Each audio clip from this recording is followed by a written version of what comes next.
What if the smartest retirement move you could make had nothing to do with America at all? Most people spend years agonizing over when to file for Social Security.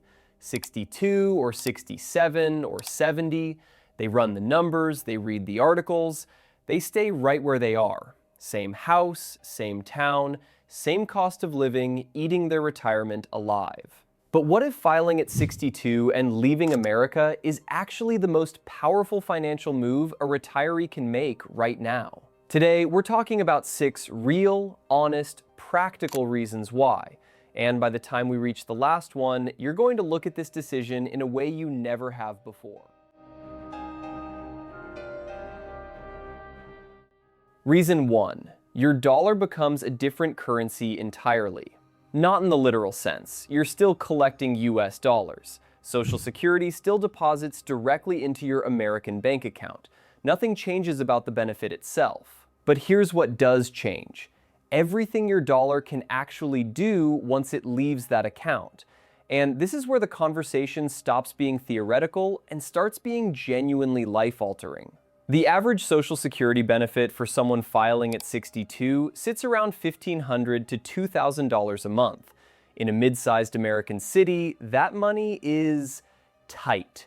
That's rent in a modest apartment, maybe, groceries and utilities, maybe one dinner out a week if nothing unexpected happens. No cushion, no breathing room, no joy budget. You're surviving, you're not living. Now take that same $2,000 and move to Medellin, Colombia, or Chiang Mai, Thailand, or the Algarve coast of Portugal, or Lake Chapala in Mexico. In these places, $2,000 doesn't cover the basics. It covers a genuinely beautiful life. A furnished 2-bedroom apartment with a view, fresh food from local markets every day, a housekeeper twice a week, healthcare you can afford without your hands shaking when the bill arrives, and money left over every single month. Here's the part that breaks people's brains. The reduced benefit you take at 62, the one conventional wisdom tells you to avoid, in the right country, that reduced benefit outperforms what a delayed benefit could buy you in America. You filed early, you took less, and you're living better. Not slightly better, dramatically, visibly, daily better. Because the math of Social Security isn't just about the number on the check.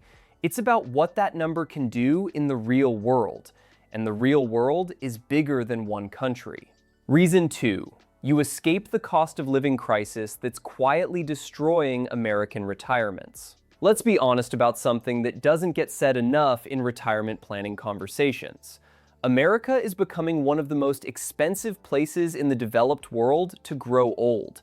And that's not an opinion, that's a reality playing out in real time in millions of households right now. Housing costs have surged in nearly every major metro area.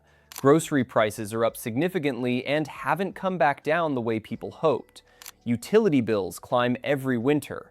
Property taxes increase whether your income does or not.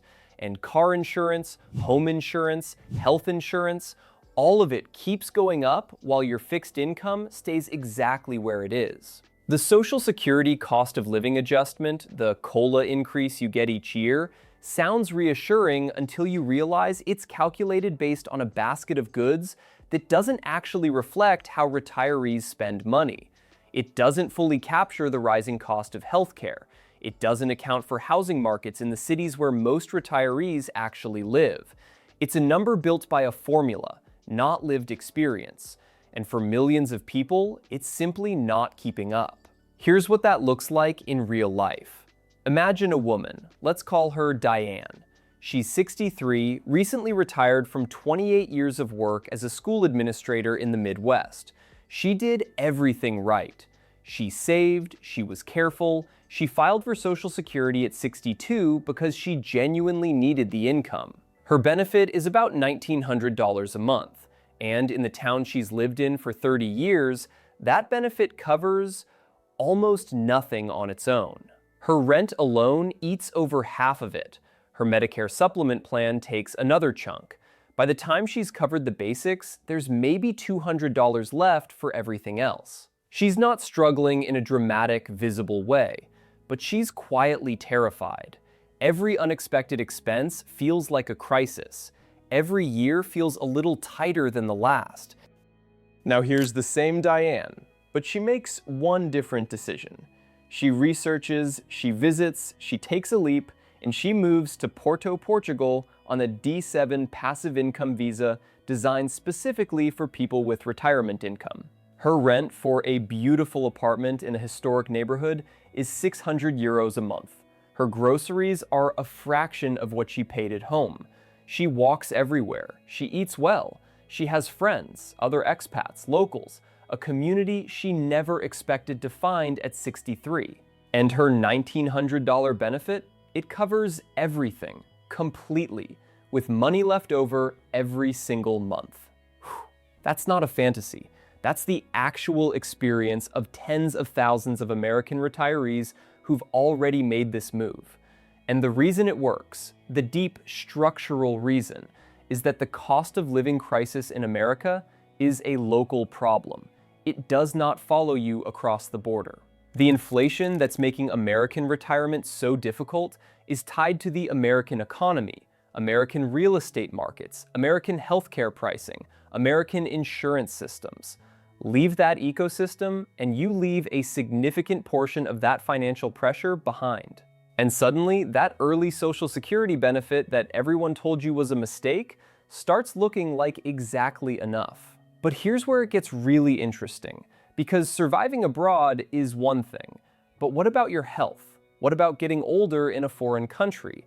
What happens when you actually need medical care? That fear, and it is a real, legitimate fear, is exactly what reason 3 is about.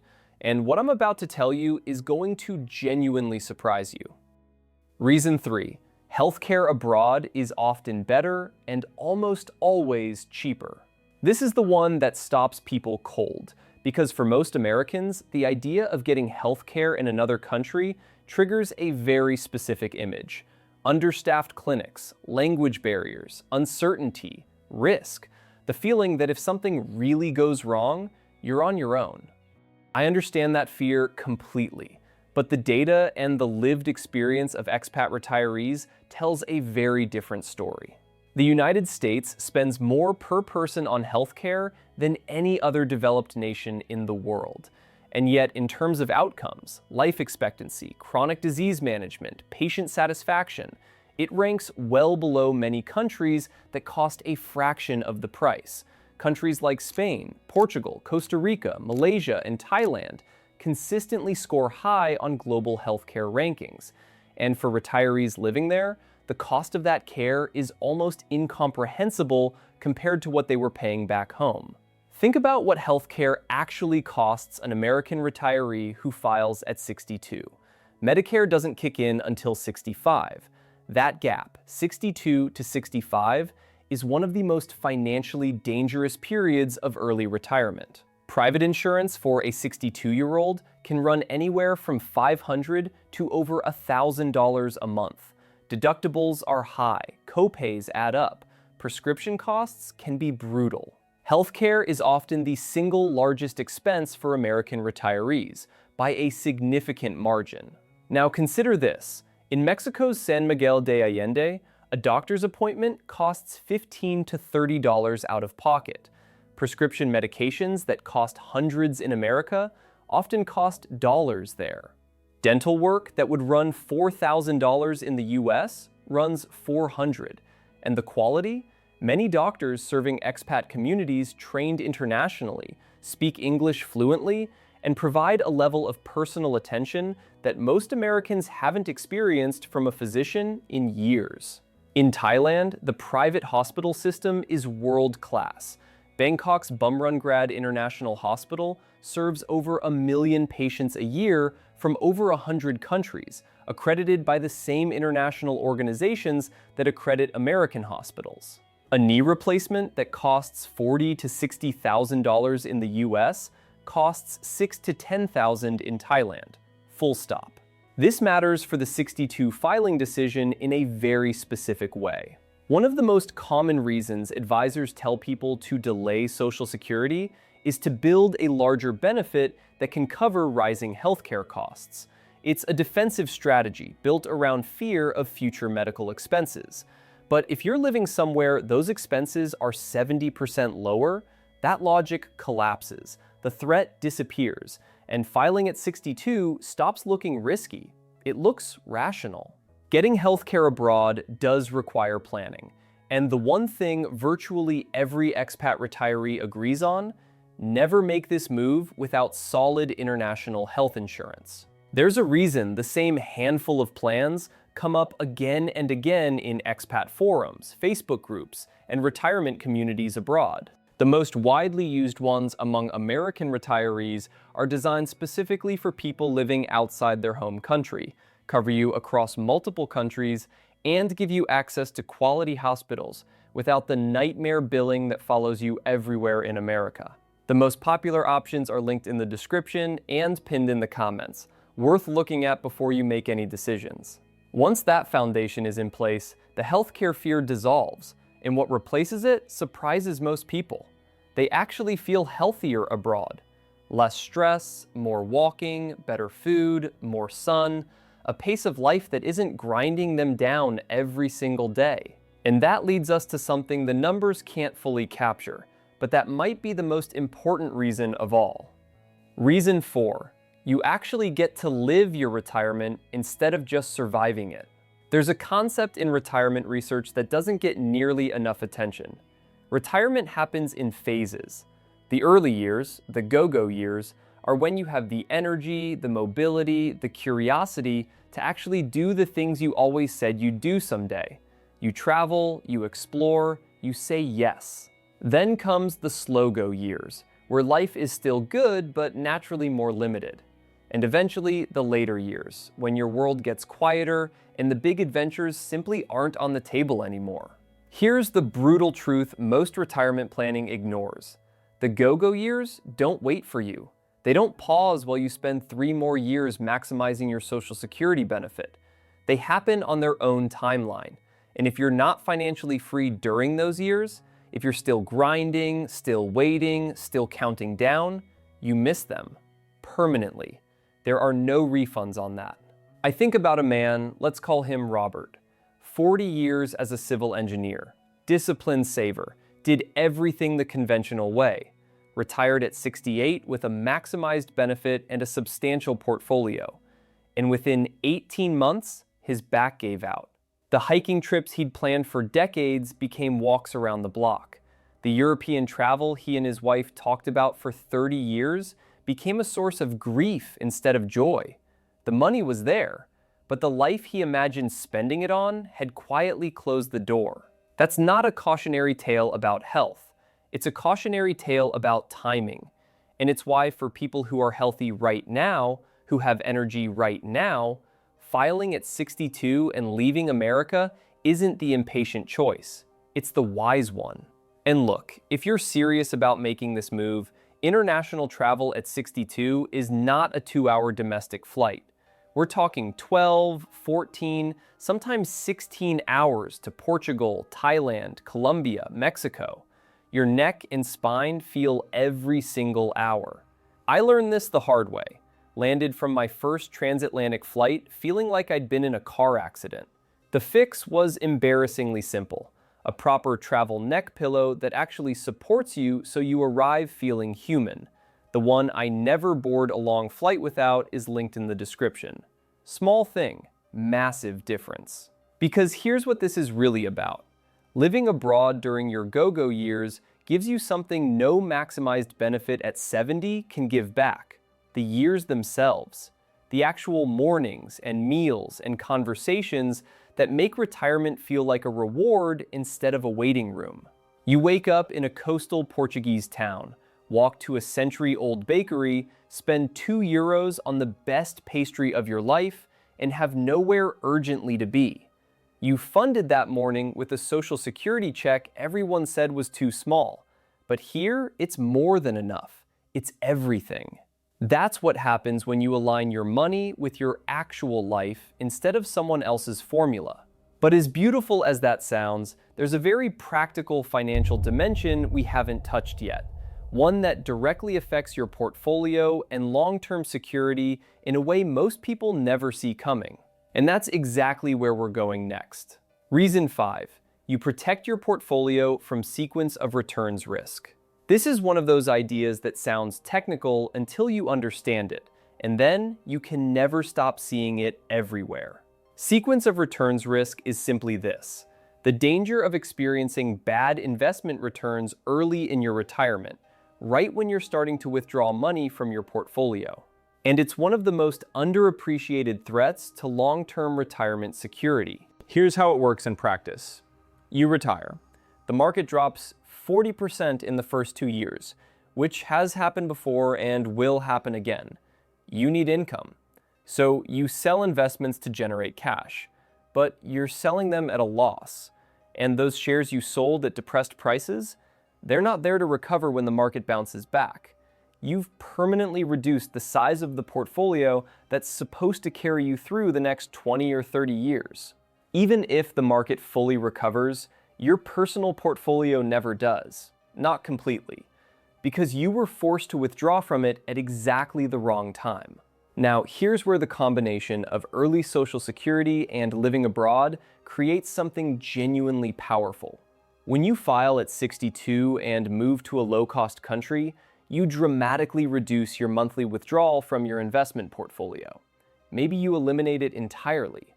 That guaranteed Social Security income, even at the reduced early amount, covers your actual living expenses, because your actual living expenses are now manageable, which means your portfolio gets to just sit there, growing, compounding, recovering from downturns without the pressure of constant withdrawals eating into it. Think about what that means over a decade. Your portfolio is untouched for years during your early retirement while you live comfortably on Social Security income abroad.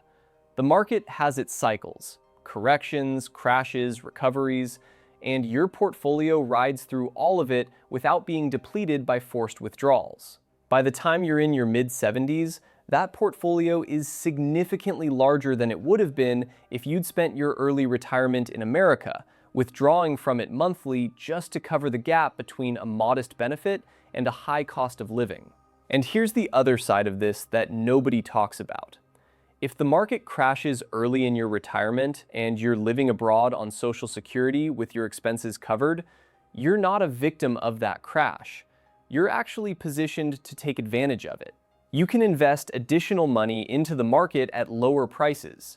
Buy when fear is high. Let the recovery work for you instead of against you. That's not reckless speculation. That's one of the oldest principles of wealth building. Buy low, made accessible by the simple fact that you're not desperately withdrawing money during the downturn just to survive. The expat who filed at 62 and moved to Mexico is sleeping fine during a market correction. The person who stayed in America, delayed Social Security, and is withdrawing 5% a year from their portfolio just to cover rent and healthcare, they're watching their retirement disappear in real time. Same market, completely different experience. The difference is the decision they made about where to live and when to file. Now here's where we take everything we've discussed: the purchasing power, the cost of living, the healthcare, the lifestyle, the portfolio protection, and we layer on top of it something that changes the entire tax picture of your retirement. And this one genuinely shocks people when they first understand it. Reason 6. The tax advantages of being an American abroad are real and significant. Here's something most people don't realize. As an American citizen living abroad, you still file US taxes. America is one of the very few countries in the world that taxes its citizens based on citizenship rather than residency. But, and this is a significant but, the tax situation for American retirees living abroad is often dramatically better than staying home. When your monthly expenses are covered by Social Security and you're not forced to withdraw heavily from your IRA or 401k just to survive, your taxable income drops significantly.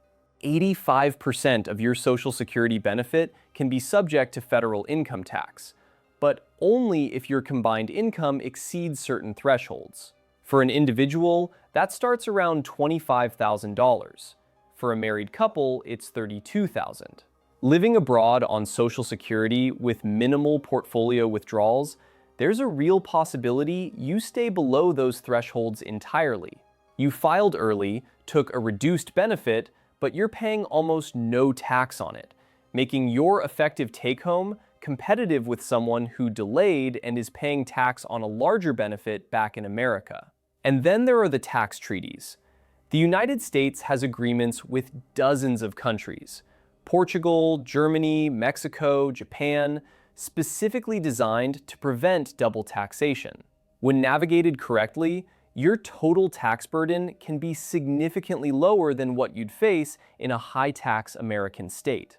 Get a qualified expat tax professional, not optional. And when you add that to everything we've already discussed, the purchasing power, the lower cost of living, the cheaper healthcare, the go-go years lived fully, the protected portfolio, the picture that emerges isn't someone who made a desperate compromise decision by filing at 62.